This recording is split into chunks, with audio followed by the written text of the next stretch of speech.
What's up, folks? Ahmad, by the way. If you have seen one of my older videos, you may know that I had an inkling uh, last year, a couple years ago. I actually don't remember when I actually made this. It feels like it was like a couple months ago, but I know that it was probably longer ago than that because I haven't done a lot of physical projects lately. But we are apparently coming closer to my annual, biannual, or semi-annual big physical art project.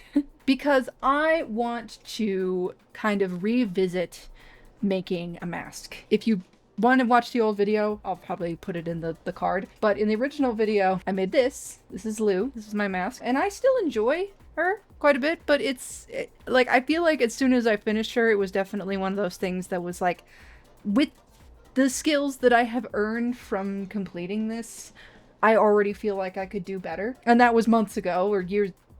And there is an event coming up, kind of like fantasy ball my parents are particularly interested in, and they asked me if I wanted to go, and I was like, hell yeah, I want to go to a fantasy ball. Obviously, I'm not a very feminine dressed type of person, so I will be showing you some of the outfit that I still need to mostly put together for this event that I will be wearing, but it should be super fun. It is in March. However, knowing me, if I do not start working on stuff for this now, it will not get done.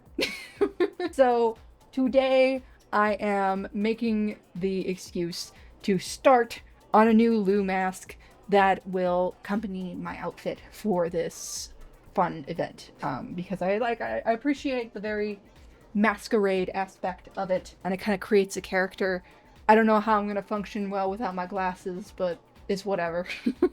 So at that, I'm going to cut this here, and I will begin showing you the process of me actually making this mask, and probably making a big mess of my room with paper mache. So I'll see you there. So before I even started, I went somewhere far more familiar to me, my digital canvas, mapping out what I wanted to do and breaking down the basic shapes, because this time I intended to start with a cardboard base as opposed to the original tinfoil molded mask I did last time.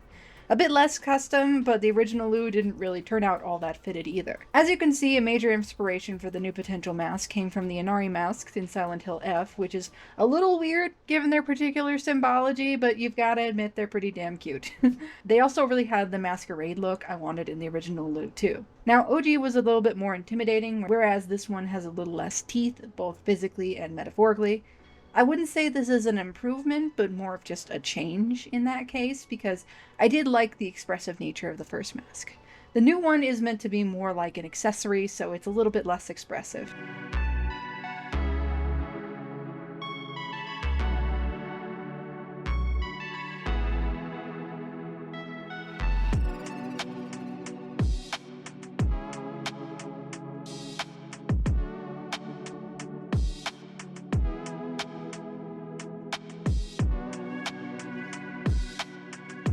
Then we finally moved to the meat of the matter, and the reason this particular video took so long: paper mache. I started out cutting out the general mask shape from cardboard. Cereal boxes wound up being the best for this because they have the most surface area without being too big. The cardboard is also thinner than, say, like a shipping box. Get ready to see a lot of off-brand checks and cat food boxes. I didn't have any painter's tape on hand, and I swear it's always something. So I initially tried to do what taping I had to of the cardboard with washi tape. It is, of course, not really made for binding things together that have more tension on them than folded paper, so I eventually moved to clear tape. I was originally a little apprehensive about this because I was worried the glossy surface would prove a problem for the paper mache, but in the end it didn't really seem to make much of a difference when I moved on to the actual glue and paper. I was trying to do some weird paper craft folding stuff with the muzzle before I thought, am I making this harder than it needs to be? And followed the path of many an internet therian by just opting for half a toilet paper roll instead.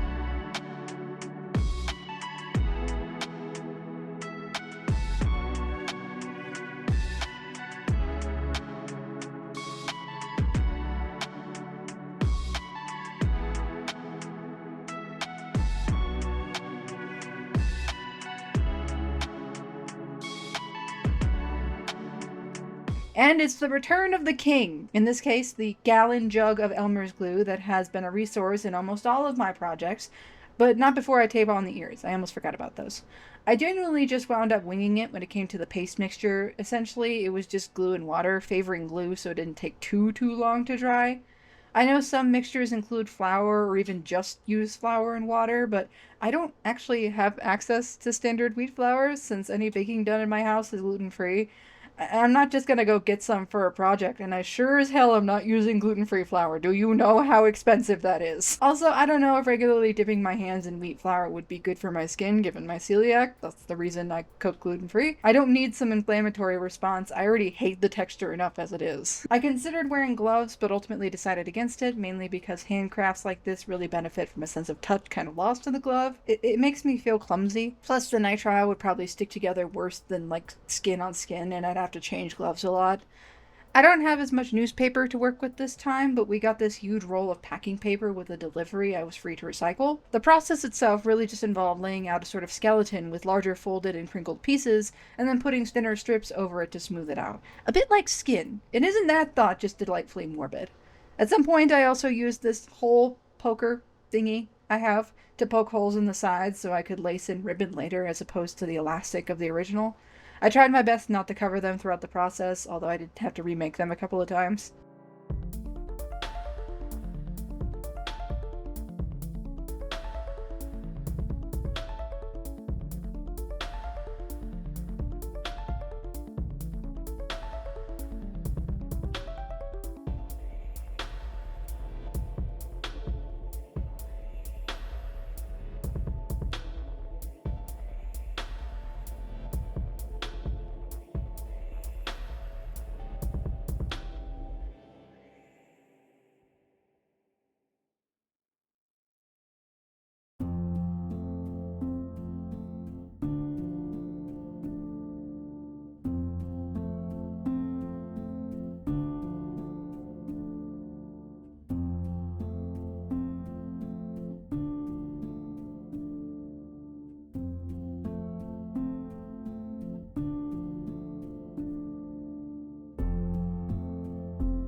The main thing with paper mache is that there's kind of a working time limit.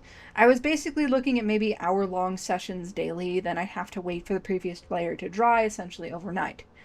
As a mainly digital artist, big projects like this are honestly a good reminder to slow down a bit. There's an instantaneous nature to digital art that I'd say is pretty new, and it makes it feel like I just have to lock in for 1 or 2 sessions and get something done, when my mind would probably benefit from a much less rigid process. Just because I can doesn't mean that I have to. And sometimes it works to my advantage because there really are moments where I get into the flow, and starting again is always the hardest part just due to the inertia of it all. But at the same time, I think it's good to allow myself a little bit more time to finish something.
As for the in-betweens, because I am nothing without a task, I spent some time knitting and a lot of time playing Hollow Knight. Like, a lot of Hollow Knight.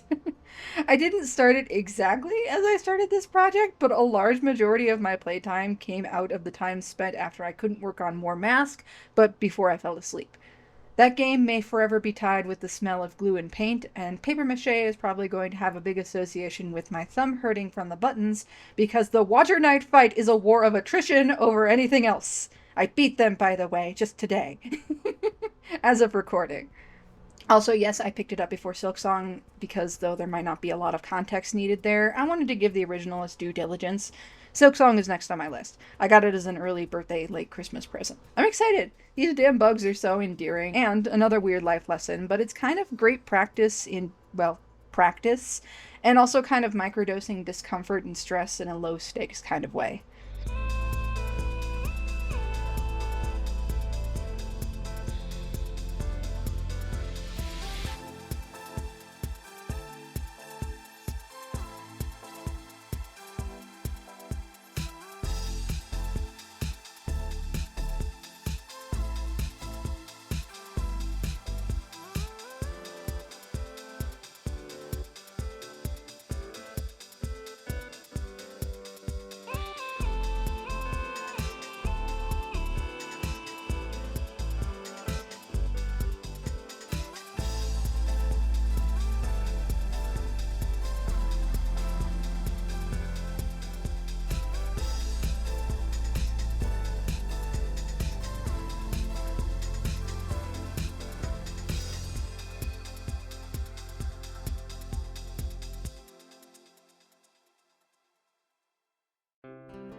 Before I went fully into paint, I put a white base coat on. I ran into the issue of not having enough last time, but this time I have a big old bottle, so that won't be a problem.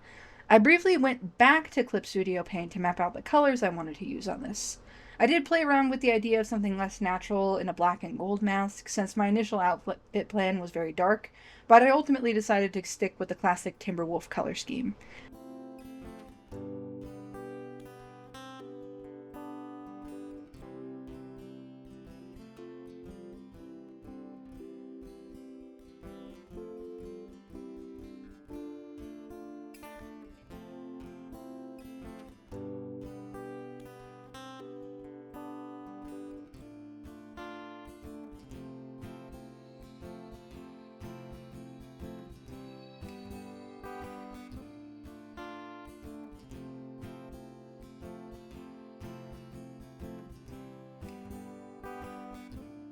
Back on the 3D plane, I cleaned my paint palette and pots to the best of my ability, and started out by getting the biggest areas of color blocked out, slowly going into more and more detail.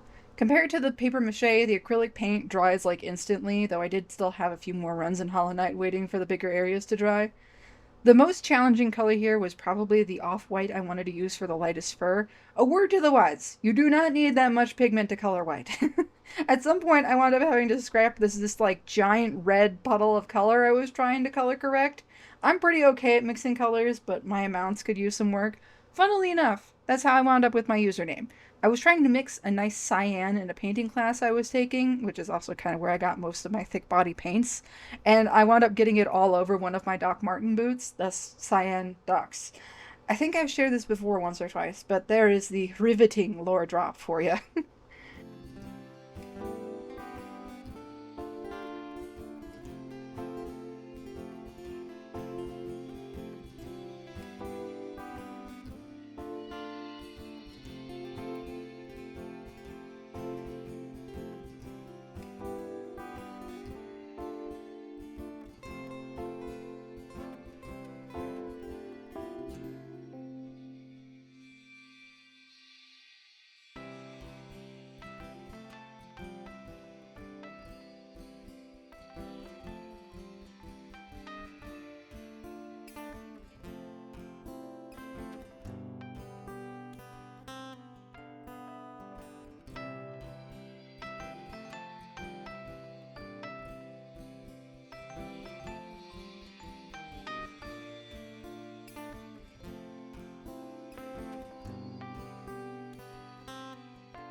I lined the eyes with a brighter orange as opposed to green this time. I just thought it looked cooler, and fixed up the eyebrows as a finishing touch before spraying with a clear coat and fitting the ribbon ties to the back of the mask.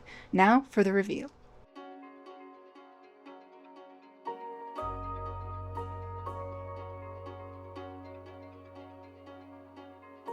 So finally, and I need to take off my glasses, we do have our reveal.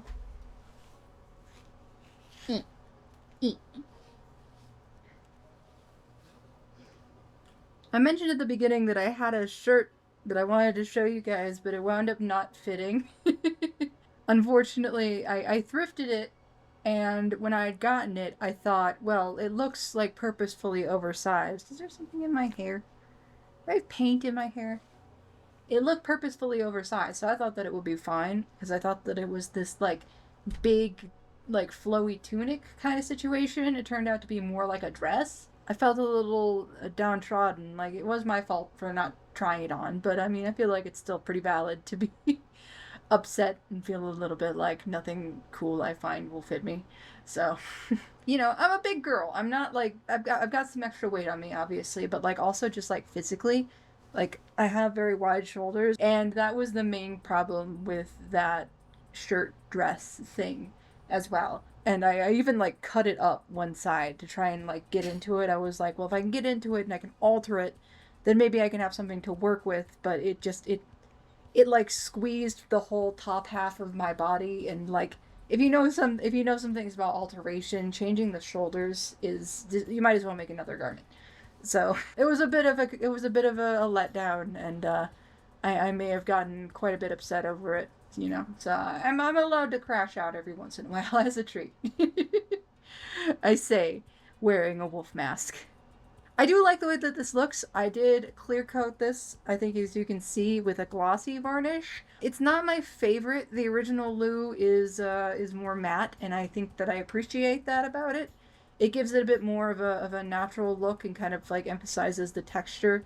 This almost looks a little plastic. Also, I think that it's just a cool like masquerade wolf mask, so I'm happy with that overall. I think that was the other thing too, is that yesterday I was not as very enthusiastic about it, and everything going wrong. If you might notice, you can see some of my room behind me, because also while I was setting up, I broke this again, or it broke on its own. It's kind of a cheap divider. So that fell apart, and then I fell apart. So it was not a good day yesterday. Very instantly, within like a matter of 5 minutes, which is it's like a record for me.